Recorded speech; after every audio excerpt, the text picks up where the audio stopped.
Right, showtime. So Dan, for those of you that don't know you, obviously you're a serial entrepreneur with multiple businesses all over the country, with offices all over the country, and you've been in business for much more than 10 years, but this year marks the 10th anniversary of Pulse Trading Group, which is your main focus. I believe at the Pulse party you gave a speech that went down very well, summarising the 10 things you'd learned in business over those 10 years with Pulse. And I thought this would be a good opportunity to capture that on film and just drill a little bit deeper into some of those points, if that's okay. Yeah, absolutely. Yeah, let's do it. Good stuff. So top of the list was that you said was choose your battles wisely. So what do you mean by that, Dan, more specifically? Yeah, so choose your battles wisely is we talk about the iceberg analogies. This is all about we take on these challenges. They're big, they're hairy, they're difficult. They create a very challenging environment for us to take things on. And what I've realised over the last 10 years is you want to be really careful about the challenges you take on. And the way we talk about it is like the iceberg on Property Entrepreneur. So, the tip of the iceberg is where everyone thinks, I want to achieve that, I want to get there, that's what I want. But they don't actually look at what's required to achieve it. And I think from my own experience, that's been where I've fallen short in the past. And that's where I see a lot of other people fall short is they sign themselves up to do these things like run a marathon, get a diet, give up smoking, start a new business, expand a company, whatever. They don't actually consider the whole iceberg. And I think choosing your battles wisely is going into it with your eyes open and understanding what the challenge entails. I mean, my cut, I knew that was going to be a dirty challenge, 14 weeks going down into like a single digit body fat. I knew it was going to be challenging. That was why I signed up for it. But the only way I got through it is because I realised, I knew what it was. I knew it was 14 weeks. I knew it was 10 kilograms. I knew it was X, Y, Z. You want to choose your battles wisely because they're not. Well, what does it you say? So I've talked about counting the cost and the fact that everything you do you have to give something else up normally. There's some sacrifice made to do that. Yeah. We can't have it all in life. I think you said to me you can do anything but not everything. Definitely. And that's the whole thing about choosing your battles wisely. It's the journey, not the destination, and it's going into it with your eyes open and making sure it doesn't conflict. So this year, my year is the year of loving life. For the 14 weeks I was cutting, which is like a quarter of the year, I was not loving life. I was hating life. I was like under pressure, anxiety, in a huge calorie deficit every single day. That's not consistent with loving life. It's very antisocial. It doesn't make you feel like you want to go out and do stuff. So choosing your battles wisely is going into it with your eyes open. And before you sign up to something, yeah. So, I mean, for me, and for those of you that don't know, Dan, you're sort of almost famous for being very strategic, for being highly strategic. So obviously, perhaps maybe you got that timing a little bit wrong with the cut. Is there any other times over the last 10 years, any other examples you could give, maybe more business related, where you just got it wrong that taught you that lesson? Yeah, I mean, timing wise, it was a complete oversight. I knew it would be a challenge. I knew it would be hard. I didn't realise how unsociable it would be. Or how big the iceberg was. No, I knew how big the iceberg was going to be. The main difference there, I talk about this on my podcast with Akash. The main difference there was I was expecting it to be a physical and dietary appetite challenge, which is all about discipline, not eating, but doing your training, getting your steps in. And I took a 6-month run up to make sure I knew how it all worked. And that bit, to be fair, I did smash out the park. I didn't appreciate how mentally challenging the cut was going to be. I chose my battles wisely. I thought that would fit in with what I was doing. Fit, healthy, energy levels, I'm pretty disciplined anyway. I can go on holiday. We went all inclusive, didn't we, for a few days, and it didn't faze me at all. Other examples of choosing your battles wisely, like crossing the desert. We crossed the desert with Multi-Let UK and took it from 350 rooms up to 7 offices and 1,000+ rooms. That crossing the desert, whilst first phase of me being in business was the Band of Brothers, and that was one of the best times of my life. Group of mates, we converted my spare room, then my other spare room, then we had people working in the kitchen. It was like the proper, if you've seen the Social Network, you know, it's like that band of brothers. And we'd work all day, we'd barbecue in the evenings. I'd go to bed at 10 o'clock at night and there's still people working in the spare rooms. Yeah, it's great. That was like the most amazing period of my life, I think. That's definitely one of the periods I look back on most fondly. And then we crossed the desert, and we all signed up to it and knew we were going to cross the desert. And my mentor told me, you know, most people don't survive crossing the desert. You know, it's aggressive. All the people that you started with will leave. And we were all like, no, they won't. They're all signed up, things like that. But the reality of getting a business from start up to, you know, small business to a big sort of, you know, multi-office, national. 30 plus people, 6 offices all over the country. Six people to 30 plus and is like. And you've hit 1,000 rooms under management. That, you know, there's no company that comes close to that in the UK. So, you know, and you are only 32. You know, I think it's just unbelievable, frankly. That you've choose your battles wisely. It's like go into it with your eyes open. I got told everything that journey was going to involve, and it did involve all of that and more. But I still didn't appreciate how challenging it was going to be. So yeah, choose your battles wisely. Be very conscious of the things you commit yourself to, and then when you commit to them, you know, be a man of your word and actually execute. Very good. Yeah, I think you said to me the desert was longer and the sand was hotter. Yeah, it's longer than you can ever imagine, and the sand is seriously hot. Talking about playing the long game, I think the second thing that you highlighted in your speech was that it takes 10 years to become an overnight success. Yeah. So does that mean that when you started you thought you could do it all in 2 years? You know, have you been through a bit of mental and emotional challenge with that? Because that is sometimes how it is, isn't it? Well, when somebody said, after I did my speech at the weekend, somebody said, because I said it takes 10 years to become an overnight success. It was actually one of my friends who said that to me when all of a sudden their business blew up and came out of nowhere. You know, all of a sudden it was amazing, but it had taken 10 years to get it there. They said about the quote that says, you know, we overestimate what we can achieve in a year, and we underestimate what we can achieve in 10 years. I just love that quote. Yeah, it's bang on. Like, it's absolutely bang on. And that's definitely the case. So that's it. It takes 10 years to become an overnight success. Like, at the end of my speech, I said, what does the next 10 years look like? I genuinely have no idea. The company has got to exactly where I would ever have hoped it to get to. You know, all of the different businesses, the teams are all working well. You know, it's performing really, really well. Very, very happy with that. I've got no idea what the next 10 years looks like, because I never thought we'd get to this point. So you underestimate what you can achieve in 10 years. But it takes 10 years to become an overnight success. I think people look at us now and think, you know, it's easy for us, we're well positioned, we've got a good reputation, you know, we're of a size where things tend to be easier, and they are definitely.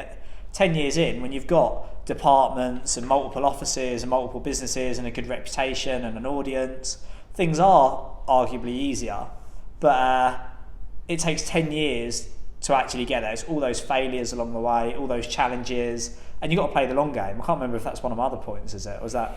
No. 10 years playing the long game is the same point. I think, so then on that point, if you lost it all tomorrow, because for me, the thing that you've really gained is the knowledge. Yeah. The thing that you didn't put in that list is, you know, if you lost it all today, how long will it take you to build it all back? Well, wealth is what's left when all the money's gone. Like, it takes 10 years to become an overnight success. You have to play the long game. Most people don't play the long game. You know, they make decisions based on transactions, or like, we've rolled everything up for 10 years to get to where we are. You know, every time we've made a mistake with a client, we've put our hand in our pocket and sorted it out. When there's been a service failure, you know, at our expense, we've moved ourselves forward. And I've played and it's always a long game. Like, everything's a long game. Relationships, business, service levels, growth, transactions. It's a long game, and it's that line that, you know, people think entrepreneurship's like this, but it's that actual roller coaster to get there like that. What was your point just then? If you lost it all today, you've taken you 10 years to build your vision, and you've shared that with people previously, your drawing of the 4 companies, and you're an entrepreneur who's now achieved their vision. If you had to do it all again, how long do you think it would take? Well, that's a Roger Hamilton quote. You know, wealth is what's left when all the money's gone. And I say this to people like who are in careers and entrepreneurs, is like, even if you do 3 or 5 years in business, as long as you're moving forward every year, even if it's not financially, you're getting all of these other additional skill sets, because the money goes today and we close, like, you know, God forbid, but we close the doors. That would be sad, it'd be disappointing. You know, a lot of work's gone into that group of companies. But then tomorrow, you wake up the same person, you understand how to recruit a team. You know how to do it. You know how to do it. Yeah, you've that can unlock the. Yeah, you know the code. It's like the Rubik's Cube. Yeah, it's like you can train yourself to become better at a Rubik's Cube. And building a business is like solving a Rubik's Cube. And the better we get, the more times we do it, you know, you quickly pick it up. So yeah, it takes 10 years to become an overnight success. Like, it's 10 years of graft and grind, and people think it happens overnight, but it doesn't. Well, I agree, and it is the Malcolm Gladwell thing about 10,000 hours or 10 years. And I think as an entrepreneur, I've learned personally to draw a lot of confidence from that knowledge, because the money could come and go, because you are playing a risky game. People come and go, things come and go, but the knowledge which you learn will always be with you. That's the other thing with the long game as well, is money is everything and nothing in equal parts. It's like in equal measure. It's if you chase the money, you won't get there, and it's the money. Wealth is a byproduct of adding value to other people, and it's like it comes after rolling up a lot of energy, a lot of effort, and you get to a point where you flick a switch. You know, with Multi-Let UK, you know, we rolled it up for 3.5 years. Didn't make any money. All of the money went back into investing. And then when we flicked the headline strategy in 2017, 2018 to bottom line time, all of a sudden it's that last crank of the handle. You've got all that revenue, the big company, you crank the handle into bottom line time, and the money comes out the bottom. It's you can't make money. When it's 10 years to become an overnight success, it's like you have to trade off some money along the way to get there. I agree. I experienced a very similar thing. Very good. So you've been through various levels over those 10 years, and I believe one of the other points you raised was that every level has another devil. Yeah, every level has another devil. What devils have you met along your way, and can you warn people about as they're going through their journey? So every level has another devil. What this means is there's no elusive there. Like, you always think, we go through these phases of success. Like, the first thing is you don't want to be employed and you want to survive. So then you start to survive, and then you're surviving, but you've got to do all the jobs you don't like doing, like the admin and the ops and the bookkeeping and the finance. So then you build a team to do that, and then you've got an appetite you want to build a big business. Like, this elusive there never actually comes. Okay. And you think when you get to the next level that everything's going to be okay, but it's not. Every level has another devil. Like, every time you step up, you have a bigger problem. And if you take the polar opposite, somebody who's got no money and somebody who's got loads of money, I know people in both camps, and they both have pressures and anxieties which reflect those conditions. And you think, if I had loads of money, it wouldn't be a problem. But the stress when you have, I know investors who have money in the bank, and every day they're stressed because it's not earning any interest. It's actually losing rate to inflation. It's the classic, isn't it? You know, 3-4% inflation, 0.5% in a current account. Every day they're getting poorer. That can give you anxiety if you're not in control of your. Yeah, when you don't have money, you're like, oh my god, I need to get money. And then when you have money, you're like, I don't want to lose it. You know, I need to lose it. I can't then chip. You know, I need to live off the drawing. You know, I need to live off the interest, not chipping into the capital. And every level has another devil, and every time you step up in the businesses, there's another devil to face.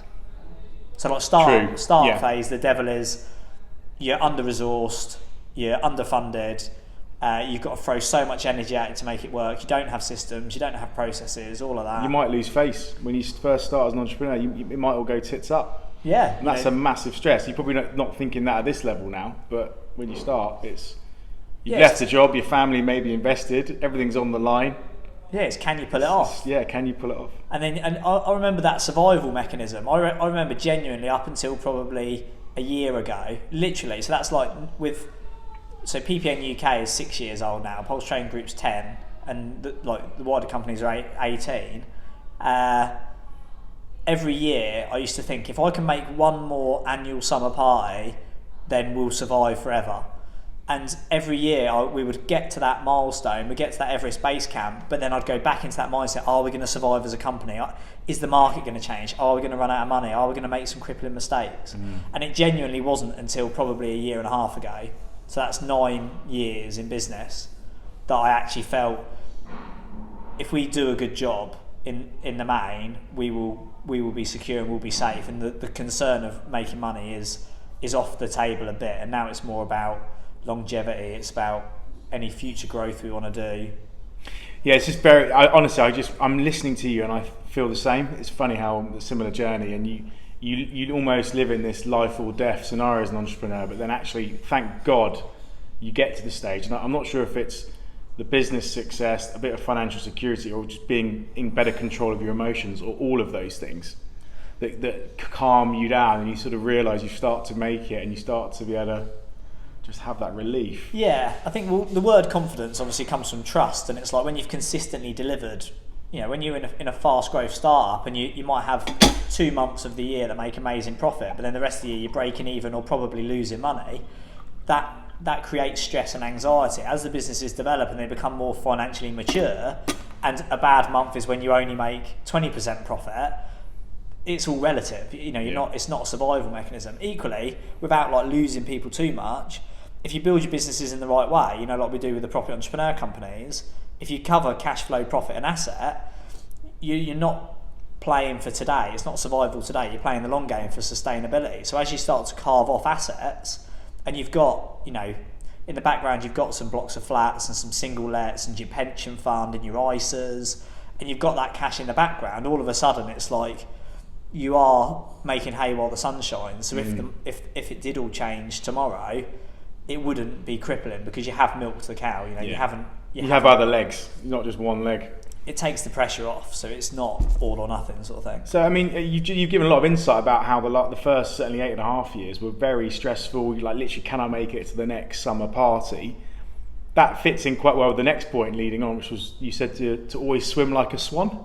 Yeah. So even though you were feeling like that on the inside, how were you on the outside? Yeah. So and with regards to always swimming like a swan, I think the important thing is...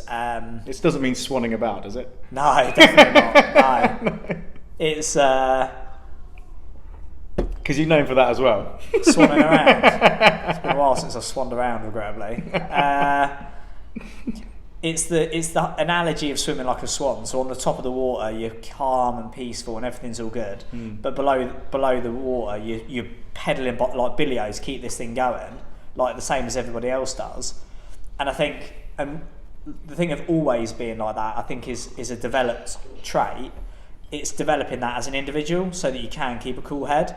And I definitely didn't start my life as an entrepreneur like that. I was very million miles an hour, like, this is amazing, it's going to be great, oh shit, the world's going to end, like very sort of inconsistent. One of the biggest things I've learned, and one of the things I think I get credited for, is my temperament is consistent, and I have got to a point now where the worst thing can happen in the business or the office or the market, and it just doesn't faze me in the slightest. I'm very, to the outside world, I'm very well considered, and even to myself actually, I'm just like very logical. I take the emotion, the panic, the fret, the anxiety out of it and just become more laissez-faire. And I think people who really make it become very logical. They become very black and white, very logical. You have to be aware of the suppression issues, dampening your emotions. There's negative side effects that come personally with it. But as a leader and an entrepreneur and someone who wants to create a following, whether that's your team, your investors, the market, you need to be able to get to that point where you are really relaxed, you're composed, and you're not somebody who loses their head and has a bad day and upsets everybody in the office. You're there to be somebody that's dependable, you're reliable, people can lean on you, and you can guide people forward with confidence and consistency. What tips and tricks have you used over the years to give yourself that level of self-awareness? Biting your tongue's a big one. Like, I think the self-awareness first is tuning into it, being aware when you're being unreasonable, when your emotions are getting the better of you, when you're speaking sharply to someone. How to Win Friends and Influence People is a fantastic book which develops skill sets like that. It's becoming composed as a person, and it's noticing when you're down, having the ability to pull yourself up so people don't notice, and when you're gonna lose your shit and you're like frustrated, irritable, it's pulling it down to a moderate level, because you'll see other people. So self-awareness in yourself, but also tuning into everyone else and seeing like they're behaving in a very public way. You know, they're very visibly upset or frustrated, and looking at that and thinking, well, that's not commanding a huge amount of confidence with their, you know, with their team or with their clients, or it's not adding a huge amount of value in that capacity. It's like, when I'm like that, I need to bring myself down, and it's tuning into how other people behave. That's the other thing as well, is you learn a lot from others, tuning into how everyone else behaves, and picking out the character traits that you admire and picking out the ones that you think are less desirable. Yeah, I think I can really relate to that. I think certainly for entrepreneurs who have small teams or are just sort of getting to that stage where they're going to get an office, you know, they've really sort of gone from that self-employed one-man band mode to that sort of band of brothers stage. I was with my team, and I was reflecting with my general manager, who left after 5 years. She's leaving this week, sadly.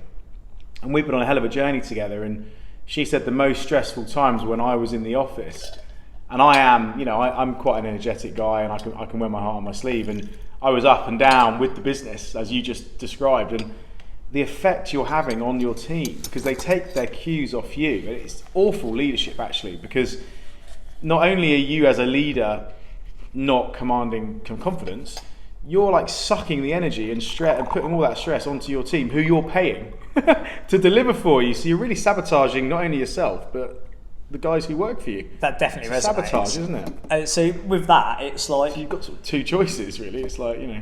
Yeah, and you've hit the nail on the head. So with that, it's consistency. It's be consistent. If you're going to consistently be Mr. Optimistic, Mr. Positive, you know, play that card and be that person 98% of the time. Yeah. If you're going to be a steady hand, conservative, be that all the time. What people can handle consistency, and they know where they stand.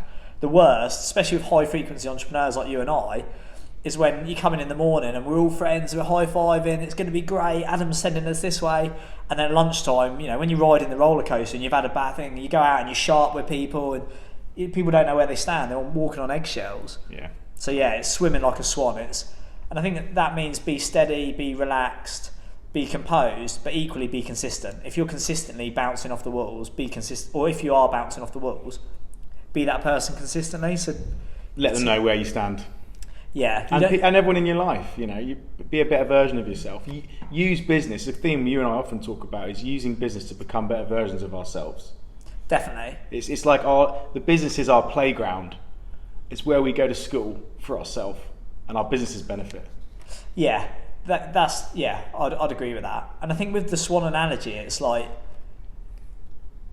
if you can be, and I don't want to say monotone, I mean composed, what you find as well is people feel very relaxed around you. If you don't, when somebody can tell you anything, something horrendous that's happened to them, some really bad news, a problem, and you just sit there and they can talk to you, and you don't lose your shit, you don't go bouncing off the walls, you don't have a go at them, what you find is people will come to you and they will talk openly about anything, and you just take it on board and don't let it faze you. Like some of the things people have told me, I think I know lots of things in confidence, because people don't think, I don't judge. They trust you with it almost, because you're in control of yourself. They can feel like they can trust you. Yeah, so I'll never be the person that sits and goes, oh my God, that is horrendous. Like that is, I can't believe they did that. Or, you know, I don't bounce off the walls when things are amazing, and I don't take people down into the depths of hell when they're bad.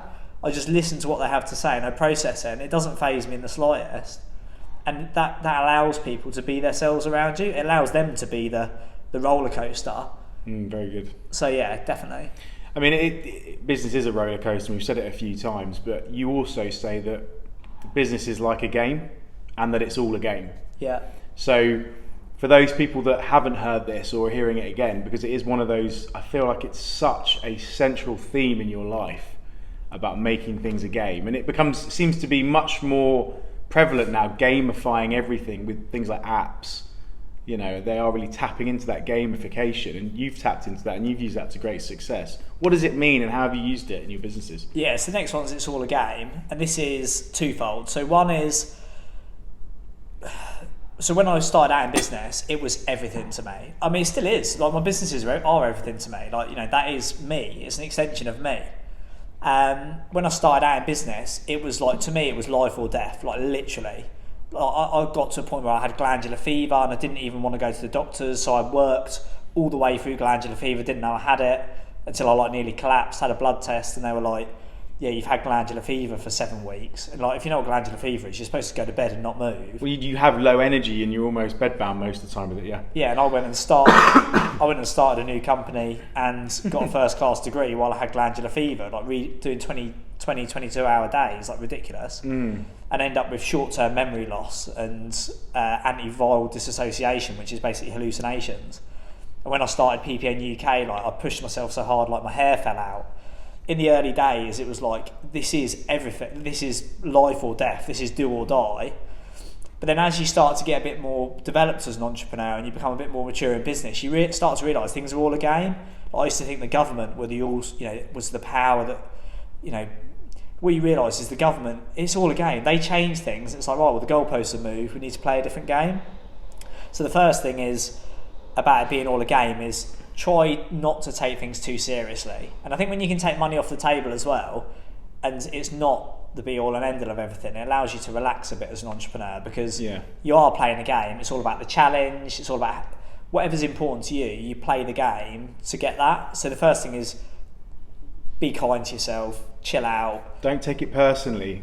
Yeah, well, that was on my list. That was when I wrote these 10 things. I ended up with like 30. And don't take it personally was on there. Yeah. But I actually removed it because I didn't want it to offend people, because I thought there are people that take it personally. I think as an entrepreneur, not taking it personally is really important. But I took it off the list because I thought that's fine for you and I, who are like, we're on that spectrum of high performance, we almost need to be taken off it. Whereas some people probably need to be boosted up a bit. Yeah, one of the things I lack is the emotional connection, the empathy, the sensory level, and I'm getting better at it and I'm working on it. But the majority of people, that's not the level they operate on. You do have to get to a level where you are sort of highly, highly logical as an entrepreneur. And I was going to say, don't take it personally, but the reality is most people do take it personally. Yeah. And I don't take anything personally. You and I give each other ruthless feedback. Like ruthless, the hard... But you and I have got an appetite for it. We're like, the harder the feedback, the higher the value, isn't it? Yeah, Elon Musk just keeps springing into my mind. Yeah. Do you see yourself as a sort of Elon Musk in the making? I mean, are we going to see YouTube videos of you very shortly and it's going viral because of the things you've just said? I mean, they're serious things. You worked till your hair fell out and you worked through glandular fever and. Well, Elon Musk is one of my heroes. I'll tell you the biggest difference between Elon Musk and I. So Elon Musk is very, very I'm very similar to Elon Musk in the personal capacity of how my drive is configured, how my mind works, I'm an absolute workhorse. I'm a grafter. I'm very restless. I want to go a million miles an hour. When Elon Musk talks about his journey and like how hard he pushes himself, definitely resonate, like completely on the same level with that. And the fact he's not materialistic, money driven, things like that. But where it's different is I'm getting to a point now where the catch, it's all about the journey, not the destination. The chase is better than the catch. I'm getting to a point now with these monetary rewards with the businesses where they're quite anti-climax. And the difference between Elon Musk and I is every time I get to one of these milestones, it has a slight anti-climax because the reward mainly as an entrepreneur is financial. And it's like, that doesn't really excite me. It doesn't make my eyes water. It doesn't get me out of bed. What Elon Musk has got that I don't have, which is what I aspire to do, is you look at what he's trying to achieve, and at the end, he's changing the world. Electric vehicles, taking people to Mars, they're very tangible, life-changing things. Essentially saving the human race. Exactly. And they're much more significant things than the monetary return. So my next port of call is looking at how can I put my skill set, which is, commercial, if you like, or entrepreneurial, how can I put that to better use to get an outcome that I'm more connected with? Yeah, thank you for that, because actually my follow-up question was going to be, if it's all a game, how do you keep score? So if you've just alluded to it there, previously was financial, what do you think the next score could be, or how are you keeping score? Well, or how does one keep score? Elon Musk talks about this as well. In fact, Elon Musk's brother talks about this. The danger of being a high performer, and I talk about this on my podcast with Akash, the danger of being a high performer is the more high performance, the further you progress as a high performer, the bigger and audacious the targets get, and then you achieve those, and then the harder you have to push yourself to get to the next level. And it's like, the danger is you end up putting yourself under so much pressure that you ride this bullet train of success to things that you don't actually want. You're just trying to scratch an itch, and your brain needs more and more challenge and more complex things to sort out to actually get you there. So you're addicted.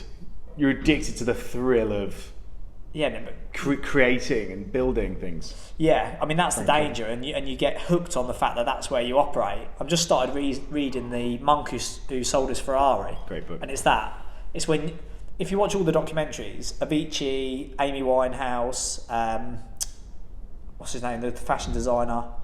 Armani? Alexandra McQueen. McQueen, yeah. They all start off in this place where it's magical, it's amazing, they've got this skill, they love it, which is the Band of Brothers. Yeah. And then they get on the gravy train, if you like, or the success train, and it takes that enjoyment and it commercialises it and completely ruins it. And the Monk Who Sold His Ferrari is the same story. It takes all of the enjoyment and the fun out of it, and you just end up on this one-stop shop to nowhere. So it's like, yeah, I think it's a very healthy thing when you can find peace in just yourself. Yeah. And I think entrepreneurs are ambitious, and I think Napoleon Bonaparte said, like, ambition is never content, even at the summit of greatness. Like, ambition is never content, even if you make it. So I think it sounds like you're starting to make it. You've got this impressive 18-year history, 10 years with Pulse, and it's now like, you actually, hang on, I'm at the summit of greatness and I want to go to the other summit. Now, Elon Musk's gone to Mars. Yeah. But perhaps you're now changing the direction and searching not for Mars, like, and bringing it back down to Earth a little bit to try and that's the thing. Calm that ambition. Definitely. It's that self-awareness that I don't want relentless commercial success. It's like, that's not the next step for me. And when you say about how do you keep score, that's like, it depends on who you are. Like, if you're Donald Trump, you keep score by dollar signs, and pound notes.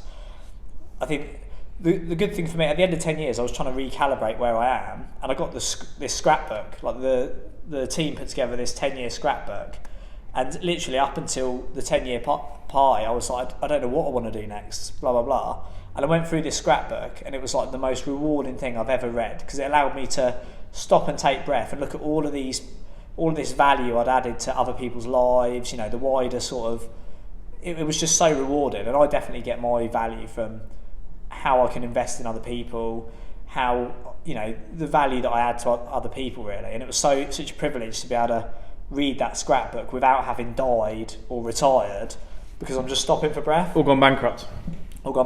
Yeah. I mean, it's nice to be at wherever, Everest Base Camp, if you like, and reading it and then really thinking about what the next stage of the journey is. I don't want to do, it's that, really. So I think it's amazing self-awareness, and good luck with that. Keep us posted. It's something we're all wrestling with. So we've talked about going deep, the Elon Musk, working till your hair falls out. I think another one of the points on your speech was that the darkest hour happens before the brightest day. I thought that was a really interesting analogy, because I remember when I was in the army, and we would always, when you're in the infantry, you stand to at dawn. So in other words, an attack would always happen at dawn. So you'd always get on your Bergens and sit out with your rifles and wait for it to go dark to light. That was when you'd be on guard every morning. So you'd always see it was dark and horrible. You'd get out your sleeping bag and then you'd watch the dawn, and so I can really resonate with that, because I've seen a lot of dawns. Yeah. And I'm sailing a similar thing. So what does that mean? What does that mean? And when, come on, give us a bit of juice. When's it been really dark? Like what gives you that example? Yeah, so the darkest hour comes before the brightest day, and this is without a doubt, like without exception. And it's sticking out that last darkest hour, because you know how it gets dark, and it's dark for a period, and you've got to wait through the dark to get to the brightest day, and it all turns around. You have to stick it out. The reality is, most people don't stick it out. They get into that dark period and they bail. And like, I can honestly say, it's the grit and determination to push through those dark hours or that dark period to get to the brightest day. But the difficulty is those dark hours sometimes aren't hours, they're days, or they're weeks, or they're months, or in the case of crossing the desert, they're years. 2 years of dark times. Really, 2 years. And it's like, because the moon goes down, that's why it's darkest, right? It's horrendous. Like, it is horrendous. But then out the other end comes the most amazing thing. So, like, to give you some examples. Please, yeah, give us some. Well, even like, let's look at things like this week. You and I have been having a conversation today. We're in the peak of summer. This is the environment for burnout. Tomorrow on Property Entrepreneur, we're going to be talking, or today and tomorrow on Property Entrepreneur, we're going to be talking about burnout, because this is the peak of when everyone starts to burn out every year, because we're at the top of the summer crest. Like the flash sale. So we did 2 flash sales, sold out every single seat on Property Entrepreneur. We did the first one and sold out all the seats. And then there was an opportunity to get so we bought every single room in this hotel, sold all of them on the flash sale, and then we figured we could probably get another 15 or 20 people into that room if we reconfigured the layout, blah, blah, blah, and we could find some more bedrooms. So we spoke to the Lee Marston, found out there's more bedrooms. I did not want to do another flash sale because that's a week's worth of social media posts. I definitely didn't. Yeah. I just said, let's just cram a few more people in. Yeah, I was like... we were redlined at that stage. Yeah, definitely. It's like, and I was saying to you earlier, I can't be fucked. I was like, I do not want to do this. I can't be bothered. My energy levels are low. My engagement is off the chart. I've done 6 weeks of this campaign. I do not want to do it. And that is like the darkest day. It's like, this is the end of my tether. And I took myself for a walk into town, got a piece of paper, and I wrote down all the reasons why I should do it, all the reasons why I shouldn't do it, and all the reasons I shouldn't do it were rubbish. And I crossed them off one by one. I can't be bothered. Cross. We don't want to overfill the room. It was like, well, that's me trying to come up with an excuse. Cross. And then I looked at it. I was like, commercially, all the reason I have to do this commercially, and it's 4 days of work at the end of a 6-week campaign. It was that darkest period of like, I really don't want to do this. I really can't be bothered. I'm not interested. But I pushed myself through it. And then we sold out every single place. We sold out every room here, every room at the Lee Marston. Now it's the biggest event we've ever run. And it's the biggest event we've ever run. Yeah. We've got a waiting list and cancellation list. We've got 10 sales already for next year. People are like trading them on the Facebook group, trying to get places. The brightest day comes off after the darkest hour. It's things like that. And it's like, how hard can you push yourself sometimes? And that is when it all comes together. Like, don't bail. If you've there's that thing about... Excuse me. When you're running a marathon, if you don't want to carry on, look how far you've come. And it is that, and it gets harder the longer you go, but you've just got to play the long game and just push yourself through it. Funnily enough, I think the Rangers, the US Rangers, or the SEALs say just stay in the fight. That's their thing, stay in the fight. Yeah, failure is not an option. Because that does link on to another point you made about you only fail if you agree to give up. So does that mean then that you've faced disaster in the face and you've decided to keep going, or have there been times where you've decided you've got to give up? And how do you know the difference between when you have to stop and when you're just not giving up? Well, failure is not an option. Like, failure is not, it's never even on the cards. Like, I'd rather die than fail. And when you say failure, you mean, because a lot of entrepreneurs will say we learn by failing. So I don't think I've ever had a failure. I think, you either win or you learn. It's not failure, it's feedback. When people say, what's been your biggest failure? I'm like, I haven't really had any failures. But then if you look at my track record, I've had hundreds of mistakes, done things strategically wrong, but they're just all part of the journey. Like, you can only fail if you agree to give up. And if you think about that, like, it is actually truth. Like, you can only fail if you agree to give up. Like, the point at which you get off the bus is when the failure happens. When you check out, when you ring that bell. Yeah, that's it. When you cash in your chips, that is crystallising that failure. And this is kind of the theme of this conversation, because that knowledge we talked about, that intrinsic knowledge of how to be an entrepreneur, how to build things, it's just feedback all the time. You're just building your muscle, and by the end of your journey, you're lifting the heaviest weights. And it's a long game. The elusive there never. You're always take yourself to the next level. You've got to take some punches along the way, right? So it's not failure; it's feedback. That is a fascinating thing. So you've never given up. Because that advice to some people, there is a time to give up sometimes, isn't there? There is a time, and it's quite dangerous advice sometimes. People listen to things and they go off and. Well, this is the whole Dan thing about. says never give up. But it's this is the whole thing about property entrepreneur. It's like people say about Well, the other thing is you don't try and catch a falling knife. If you've got a business or a market that's on its way out, make sure you get off it. But that's not failure. That's strategic. Don't stack chairs on the Titanic, you famously say. Yeah, don't try and stack. Don't spend your life stacking chairs on the deck of the Titanic. Such a good analogy, though. That. And that's why we run all the property entrepreneur businesses through 12-month cycles. Because every year we look at the strategy, and then if the market's changed or it's not working, you move it. But yeah, you can only fail if you agree to give up. And that doesn't mean, most people spend their lives building businesses that don't make money. Don't do that. That is not a good idea. But just because you change strategy, if you change strategy, that means you're a success, not a failure. We're buying lots of agencies at the minute, and lots of the agencies are saying, I don't know whether I don't know if I'm admitting defeat, if I'm feeling like a failure. I'm like, well, you've got two options. The market's changed. You either sell now and exit whilst it's still worth something, or you go all guns blazing and make it big enough to get the economies of scale to still make money. Those two strategies, selling or scaling, are both sound strategies. Hell yes or hell no. In the middle is just hell. If you think about riding this out and just hoping for the best, that is where failure happens. So brilliant. Yeah, you can only fail if you agree to give up. But that doesn't mean don't change tact, and it doesn't mean don't drop certain strategies. It means if you're going to train for a marathon and you are fit and well enough to run and you give up, that is failure. It's like if you're fit enough, well enough, but you can't be bothered, that is failure. You can only fail if you agree to give up. And that means dragging yourself kicking and screaming most of the time. And as another one of your sort of favourites says, Joe Rogan, don't be a fuck off. Yeah, don't be a fuck off. Which is kind of where you were last Monday when you wrote your list of things to do. You were in that mode of, I'm going to fuck this off. Well, no, I wasn't.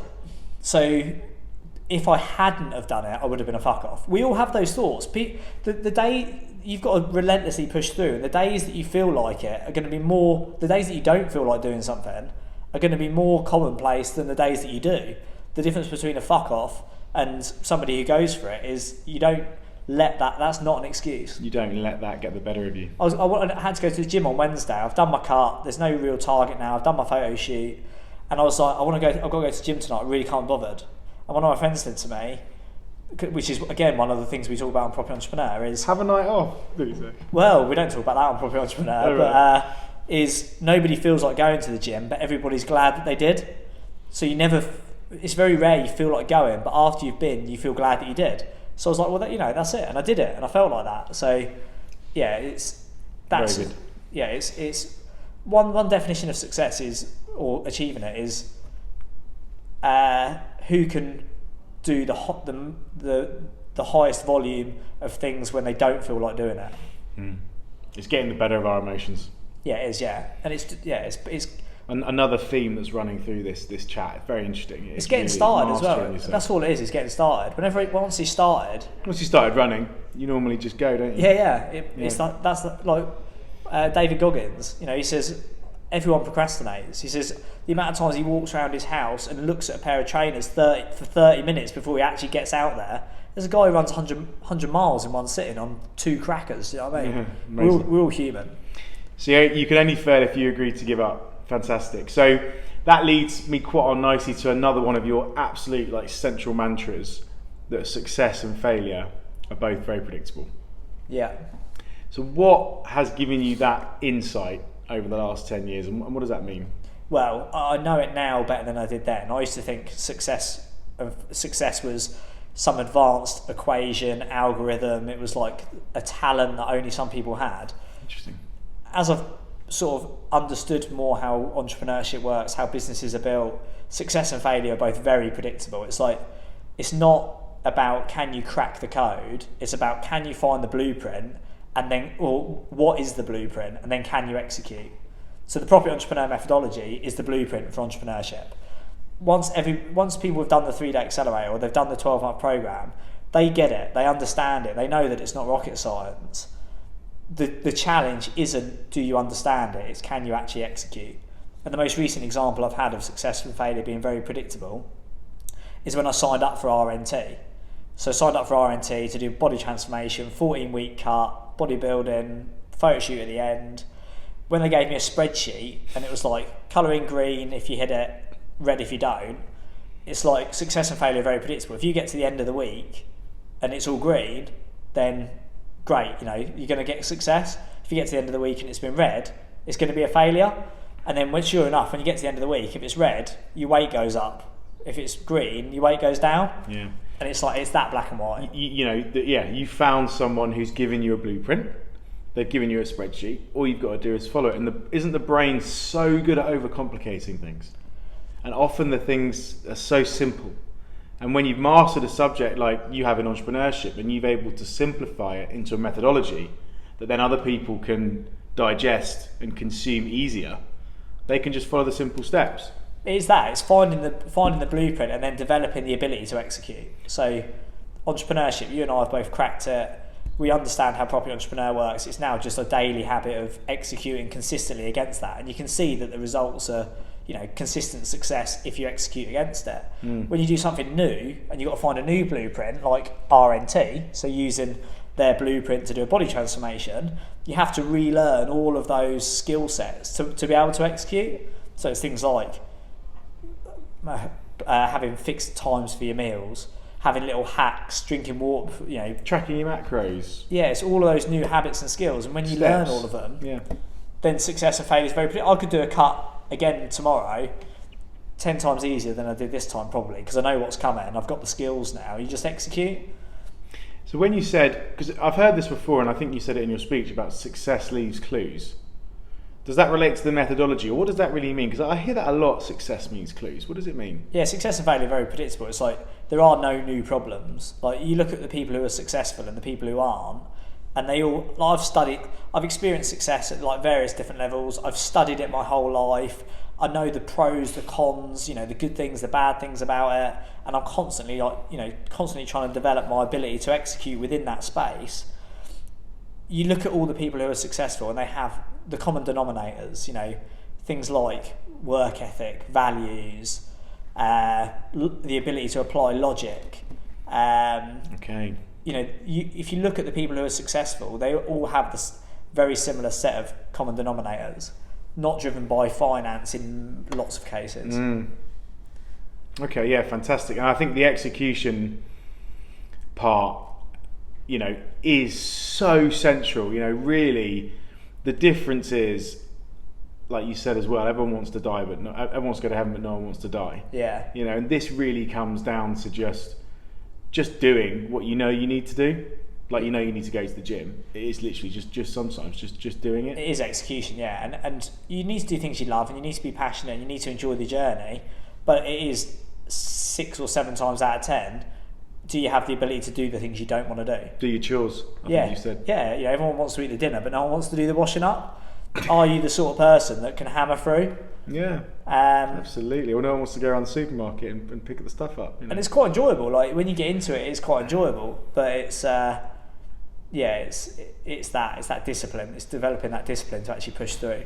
Very good. So you've got lots of people around you and lots of people looking at you to constantly make decisions as an entrepreneur. You know, you sometimes you get to the stage where, you know, if anyone's ever refurbished a house, to use a property analogy, and, you know, if you've seen grand designs, and by the time they get to the end of the project, you know, they're so sick of making decisions that the builder sort of says, well, you know, what step do you want there? Sort of, I don't care, and it becomes a big issue, you know, because you have to make, as a leader, you have to make these decisions all the time. How have you sort of stayed central, like, I guess, not been swayed by other people who obviously have their own opinion about what to do? Do you ask your team's opinions, and how do you use your own judgment against theirs? And so is this the point of trusting your judgment? Yeah, trusting your judgment. Because I've noticed a habit of yours is you ask a lot of people's opinions. Yeah. And, you know, then you make your own decision. That's something I've noticed with you.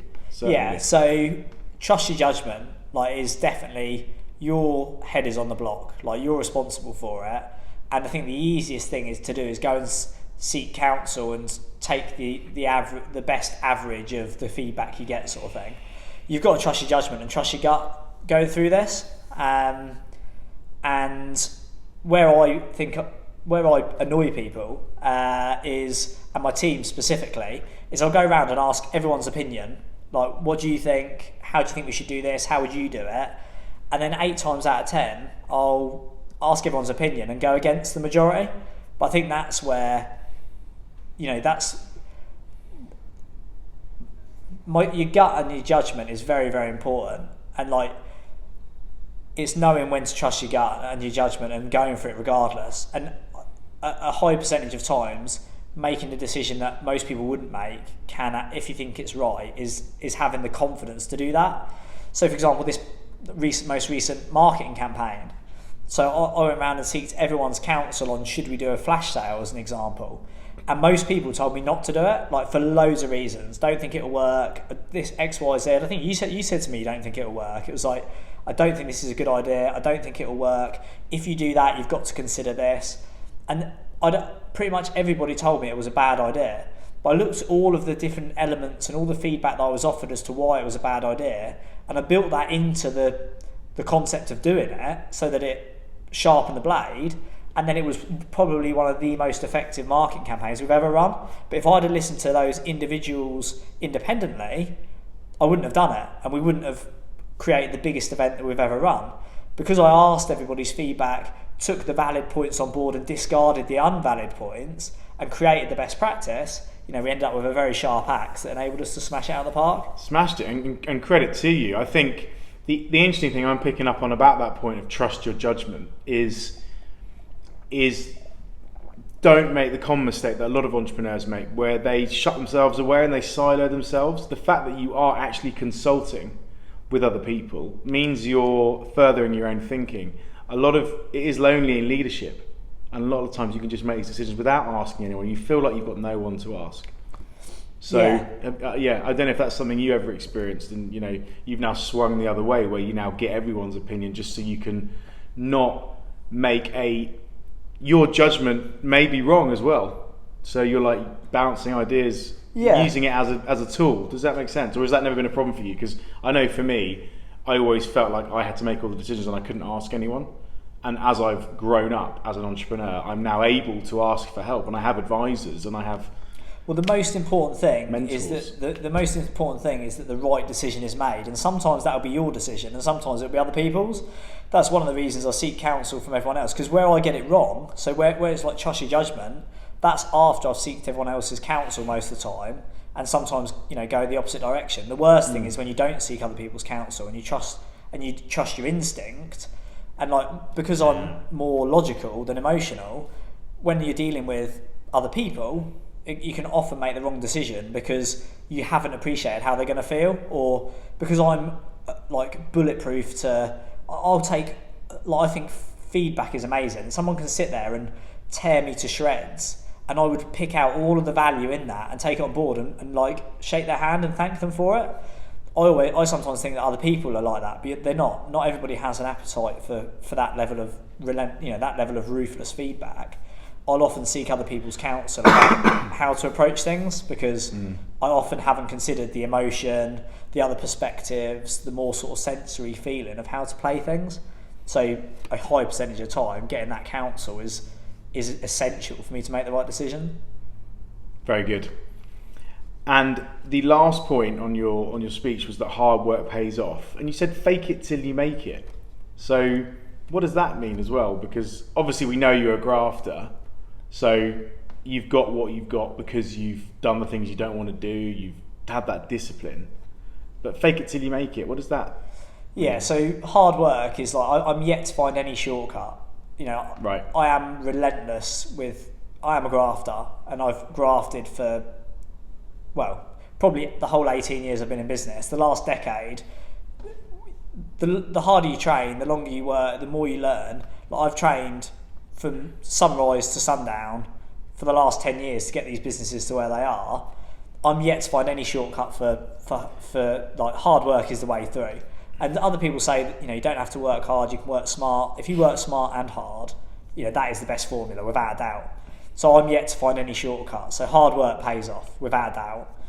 Fake it till you make it. Now this is a controversial one, because people think, you don't want to, and fake it till you make it is not bullshit. It's not bullshit. Everybody, tell a load of rubbish to the market, tell lies. That's not what fake it till you make it is. Fake it till you make it is project to yourself and project to your market and project to your team where you're going.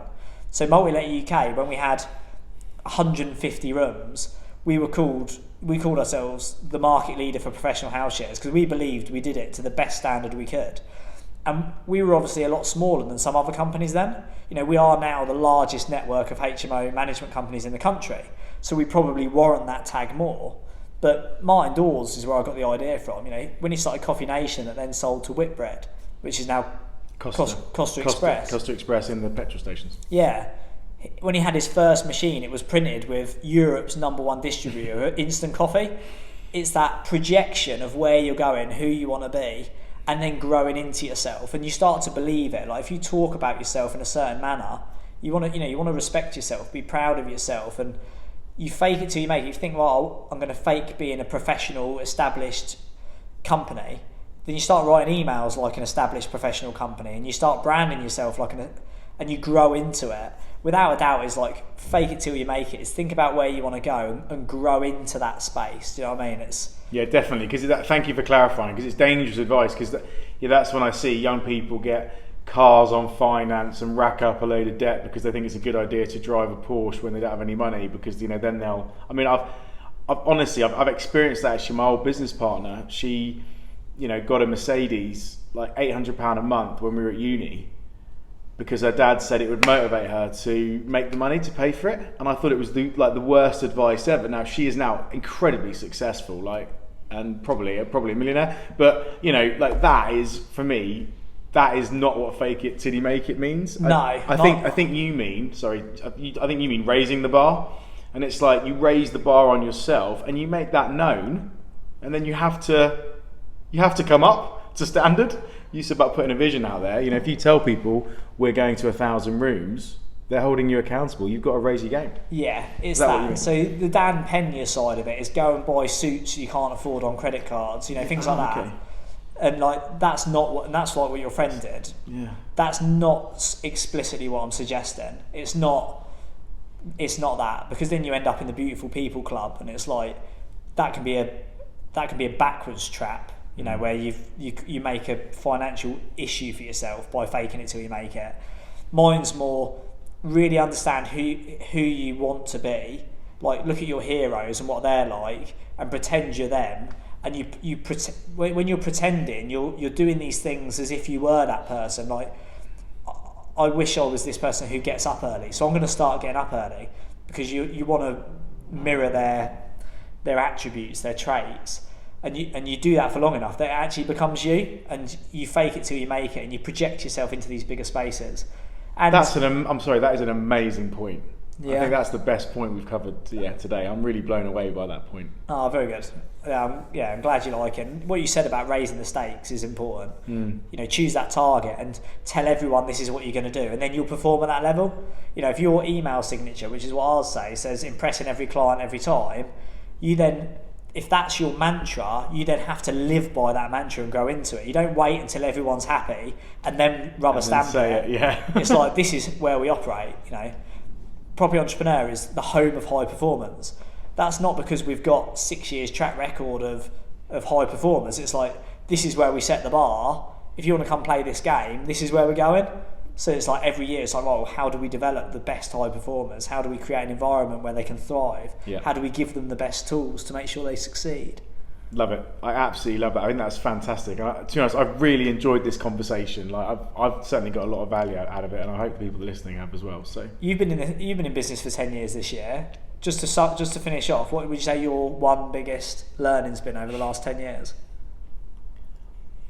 I think we have been in business for 10 years with Capital Living. I think for me it's manage yourself better. I think the thing that it has been a roller coaster journey, and when I've focused on changes from the inside out. So if you want to change your business is a projection of you. You show up everywhere in your business. People take their cues off you. everything's your fault. It's you take responsibility for yourself. So if you start by working on yourself, what I tend to happen is every time I go through a shift up or up a level, it's come after a period of personal development. So yeah, getting control of my emotions, being more level, like you said, has allowed the business to do the same. Yeah. Because you get in your own way. Definitely. We're only in our own way. There's nothing else. Very good. Nice one to end. Brilliant. Thank you very much. It's been an absolute pleasure. Thanks, Dan. Really appreciate that, man. Lovely. Take care. Thank you very much. Cheers.